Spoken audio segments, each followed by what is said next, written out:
What's up everyone, this is Steve with Rockstar Eater, and in this unique episode, I'm going to be talking about 10 of the must-try dishes that you must have if you were to go to any authentic Korean restaurant. Now this is designed to be a beginner's guide for those who have never really had Korean food before. Or maybe you've had Korean food before, but then you've walked into a Korean barbecue restaurant, had some of the short ribs as well as the beef brisket, and maybe even some kimchi and some rice and some of those side dishes that they give you at a Korean barbecue restaurant.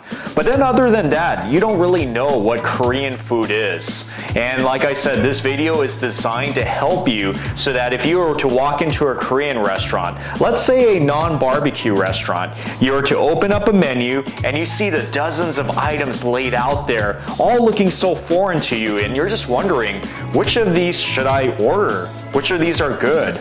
Well, that is what this video is designed to do, and I want to help you to pick some of the best Korean dishes that you can get if you were to go to a Korean restaurant. Number 1, Mon Dieu Guk.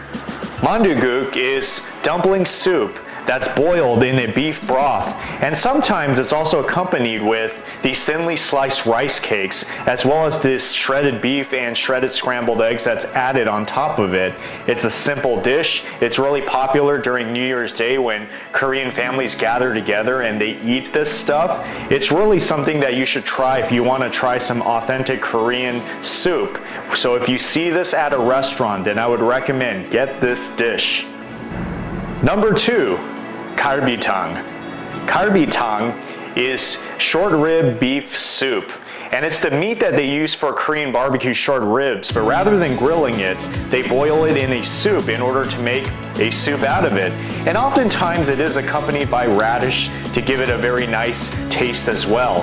And this is actually another one of my favorites as well that I love to eat at home and eat at Korean restaurants as well. So if you love soup, especially beef soup, and you see this on the menu at a Korean restaurant, then go ahead and order it. You can thank me later. Number 3, Hajin. Hajin is basically Korean pancake. It's made with flour, eggs, scallion, and it's very popular with 2 different choices. One of them is seafood and another one is kimchi. But at the very least, I would recommend that you get kimchi Hajin, kimchi pancake. It has a really nice crispy texture to it, and it just feels so good in your mouth. I mean, especially with that kimchi flavor that gives it a slightly spicy and slightly sour taste to it. It's an awesome addition to any meal that you can order at a Korean restaurant. So please take my word for it and order this dish if you go to a Korean restaurant. Number 4, Bulgogi. Bulgogi is basically thinly sliced beef, usually made out of sirloin, and it's cooked with a soy sauce that's kind of sweet, and when it comes served to you, oftentimes you'll see that there's a lot of broth inside of it that kind of cooks out of it. And it's a great meal that you don't necessarily have to get in a Korean barbecue restaurant. If you go to a non-Korean barbecue restaurant, they will serve it to you as a lunch or dinner item. You pack that in with some rice and some kimchi and all that other banchan, which is side dishes, and you got an awesome meal there for you. So this is one you definitely need to get, especially if you are a meat fan. Number 5, sundavu. Sundavu is spicy tofu soup, usually made with soft tofu, and that's cooked in a spicy soup where you can adjust it according to however level of spiciness you like it.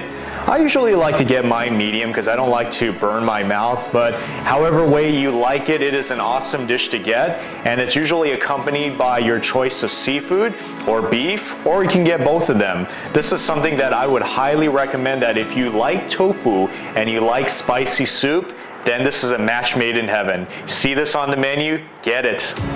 Number 6, Bibimbap.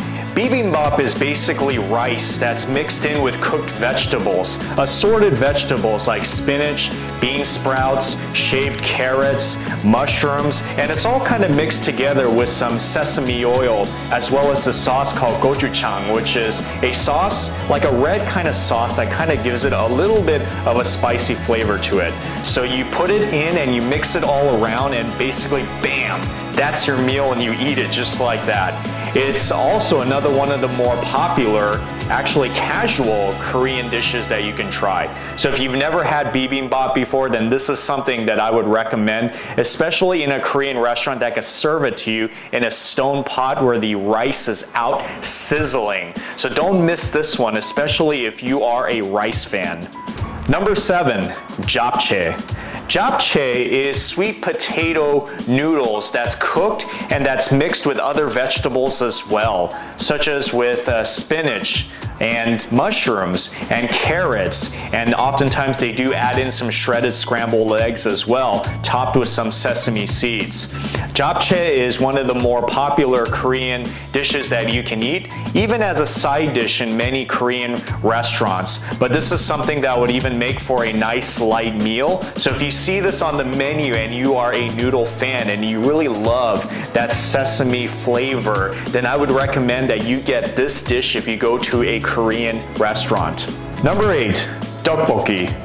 Tteokbokki is spicy rice cakes. It is these rectangular shaped rice cakes that are cooked in this spicy thick sauce that has two distinct flavors which you taste in your mouth, the spiciness and the sweetness. This is a popular dish that's found all over Korea, and if you go to big cities or even small cities in Korea, you'll find them as part of street food, and they do serve these in Korean restaurants as well. So if you like spicy, you like rice cakes, and you see this on the menu of a Korean restaurant, then go ahead, order it. You'll love it. Number 9, Long Tong. Tong stands for ox bone soup. It's a soup that's cooked with the bones of an ox, and it takes hours in order to make the soup. And after they filter it out, it makes for a very smooth, clean taste. And they top it off by putting some cooked radish inside, beef flank, green onions, and then you have a nice meal right there. Served, of course, with some rice on the side and maybe even some kimchi. This is a dish that I would most recommend, especially if you like garbitang. Then this is also another dish that kind of tastes like it, but is just as good. Don't miss this dish if you go to a Korean restaurant. And finally, number 10, samgyetang. Samgyetang stands for ginseng chicken soup. It's basically a Cornish hen chicken that's stuffed with Korean rice, ginseng, and some other ingredients, and cooked in a soup, which makes a chicken soup Korean style. And it's a very filling dish, and it's really a great thing, especially to have on a rainy day or if you are sick. But all around, it is a great dish. You probably see a pattern by now that Korean food is really known for its soups. And indeed, Korea makes some of the best soups in the world, and samgyetang is no different. If you go to a Korean restaurant and you see this one on the menu and you are a chicken fan, especially a chicken soup fan, then this is the dish for you. Well, there you have it with 10 of some of the most popular things that you should get at a Korean restaurant. 10 must-try dishes. Like I said, there's so many more Korean dishes out there that you can try, but if you start with these 10 popular authentic dishes, then you can't go wrong. It's cheap, it's affordable, and it's very satisfying. So I hope that helps you in your search for finding some great Korean food, especially when you go to a Korean restaurant. You open up the menu and you have no idea what to order, then pick these 10 suggestions. Well, we hope you enjoyed this episode of Rockstar Eater. If you've liked this episode and maybe you find it to be very helpful, and maybe somebody else can benefit from this information as well, then please do consider liking and sharing this video on your social media. And also, please, if you can subscribe to Rockstar Eater, that is the best way to support this channel, as well as to get content on a weekly basis as we put out new episodes on Thursday. Just hit the subscribe button at the bottom of the screen, as well as the notification bell to the right, in order to get alerts on new videos that come out every Thursday. Well, there you have it.